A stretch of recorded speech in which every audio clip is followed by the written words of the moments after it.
Miara-batsika rehetra amin'ny anaran'ny Tompo. Zanaka tsy mety mamela heloka raha aman-dreny. Izay indray ravana no lohatenin'ity video manaraka ity.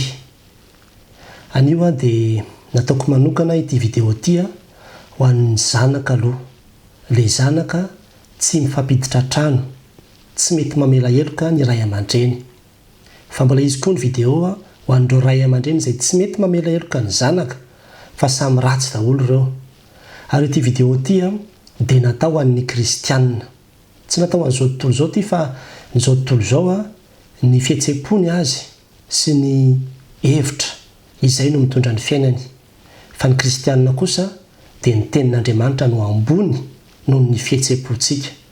Ka raha kristianina ianao mandeha mivavaka ianao alahady, mivavaka ianao manao ny raina izay any an-danitra, mamela ny heloka tahaka ny amelanay izay ny heloka taminay, sy hoe manao rakotra ianao any am-piangonana, dia tena miteny aminao eno ity video ity. Fitiavan'Andriamanitra anao. Ny zavatra voalohany indrindra izay resahako dia izao atolory an'Andriamanitra ny fonao.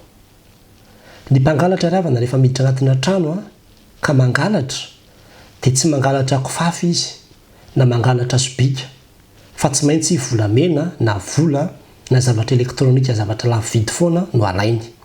Ary ny devoly dia tena mpangalatra, jaona natoko 10. Ary rehefa miditra izy dia tsy mba maka zavatra izay tsisy valeur amin'ny fiainanao izy, fa ny zavatra sarobidy indrindra amin'ny fiainanao koa ny tonga dia alainy. Dia ninona izay? Ny fonao. Ny fonao ny zavatra sarobidy indrindra amin'ny tenanao. Ao ny tonga dia atakeny voalohany indrindra mihitsy.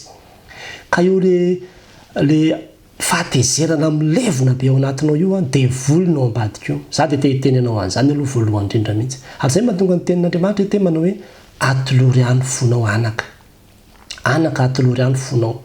Andriamanitra mihitsy androany no mangataka aminao, mandondony ambaravarany fonao Jesosy Kristy.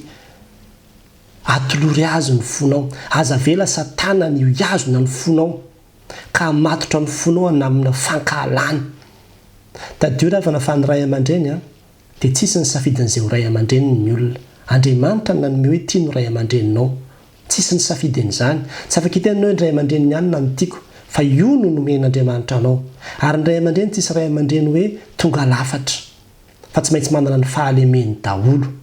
Nefa dia io no nahitanao masoandro, io no nampisy anao. Raha tsisy an'io olona io tsy nisy ianao. Ekeko fa mety tsy fantatro hoe inona ilay zavatra nataony taminao, mety mafy, mety zavatra tena hoe niatra manaina mihitsy aza, namodika ny fiainanao mihitsy, namodika ny tsainao sy ny rehetrarehetra mihitsy. Nefa dia izany androany te-teny amintsika izay ilay hoe maha-kristianina antsika, hoe tena tsisy varany ny fivavahanao raha tsy mamela heloka ianao. Izay dia tena teneniko izay aloha. Alohantsika tsy mifampitsitsitsy ka hiteny manao hoe tsy maninona fa dia mandeha misy fotoana io ohatrany. Fa izany androany tena te-hiteny aminao mazava tsara mihitsy hoe tena tsisy varany, tsisy dikany mihitsy ny fivavahanao raha tsy mamela heloka ianao. Ary izany nambaran'i Jesosy Kristy hoe raha lohany nanaovanao fanatitra aho ka misy olona mbola tsy milamina aminao, mandehana aloha mihavana amin'iny olona izay ianao vao manatitra fanatitra eo.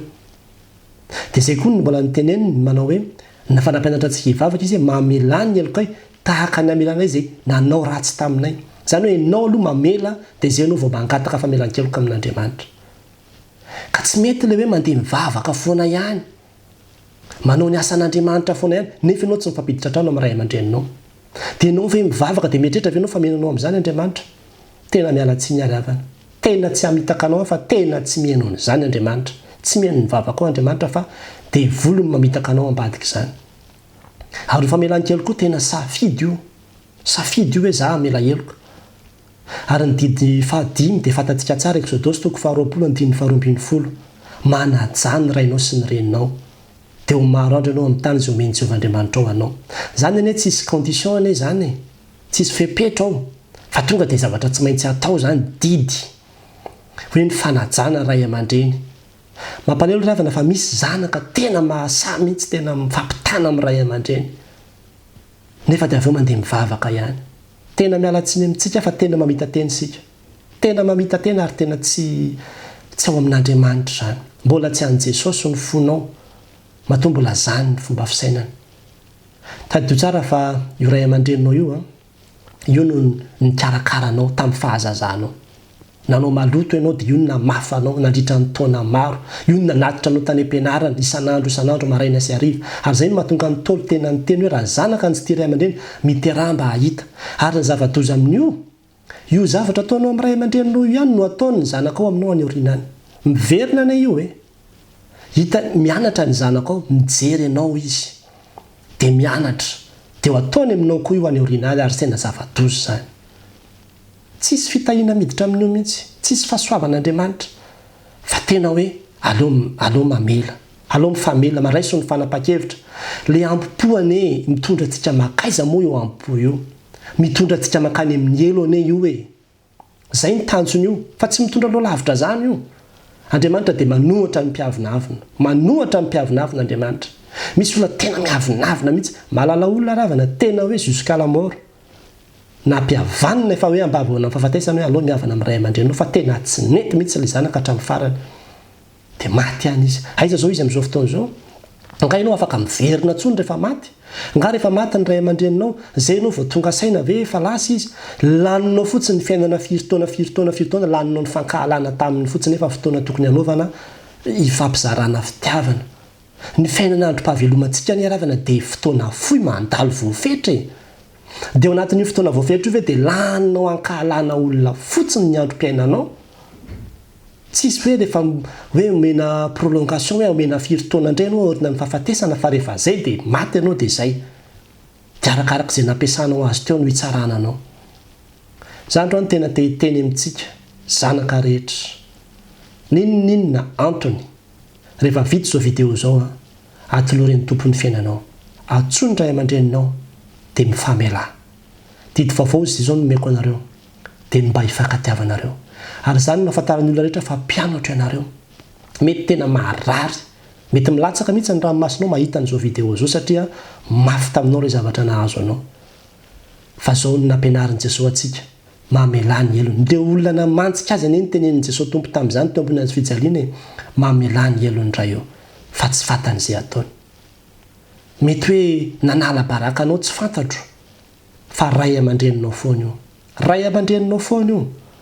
Ary tadio ry havana, fa tena marina mihitsy ilay hira hoe mifankatiava ihany raha mbola velona eny. Tsy misy toy izany, ny maty efa lasa, tsy azontsika antsoina. Ny lasa ry havana tsy azonao hiverenana. Raha izany foana no ataonao litanita ny saina eto dia tsisy azonao hiverenana intsony ny lasa, fa tsy maintsy no avy no azonao amboarina. Fa ny lasa efa tsisy azo atao intsony izany. Mbola ho avy ny video io resahako ny amin'ilay ray aman-dreny fa androany aloha dia tena manasa ny zanaka rehetra. Na izy ianao na iza mahita an'ity video ity teny tsy mbola tara loatra. Miangavy ianao amin'ny anaran'i Jesosy Kristy mifamela amin'ny ray aman-dreninao. Tena miangavy ianao amin'ny anaran'i Jesosy Kristy. Safidy io, aza hoe processus ilay izy dia mbola mandeha tsikelikely. Non. Ny famelan-keloka dia safidy. Misy video ato hoe famelan-keloka sy fihavanana. Ny fihavanana ny processus, fa ny famelan-keloka décision raisinao instantané. Tonga dia tampiko ianao mandray an'ilay fanapa-kevitra hoe amela noho ny amin'i Jesosy, noho ny amin'ny tenin'Andriamanitra dia vonina amela. Dia tena manaiky an'izay ianao, dia antsoa izy. Tsy voatery fampitakosokosona be n'ina fampafarafaratiny aloha, fampiantso, fampiarahaba, mifampilaza vaovao, fa tena zany hoe zanaka sy ray aman-dreny tsy tena hoe mifanohan-dolom-po zany. Tsy manana rariny amin'izany ianao. Tsy manana rariny amin'izany ianao raha zanaka. Na inona teneninao, na inona motif, fa ny anjaranao dia ny manlefitra fa zanaka ianao ary manan-janaka ianao. Ka izay tianao anaovany zanakao anao dia izay koa anaovana ny ray aman-dreninao. Andeha hivavaka isika. Misaotra anao izay Jesosy Kristy Tompo, fa mbola fitiavanao, tsy tianao hijanona anatin'ny fahadiso-kevitra izay, fa tena tianao hafahana.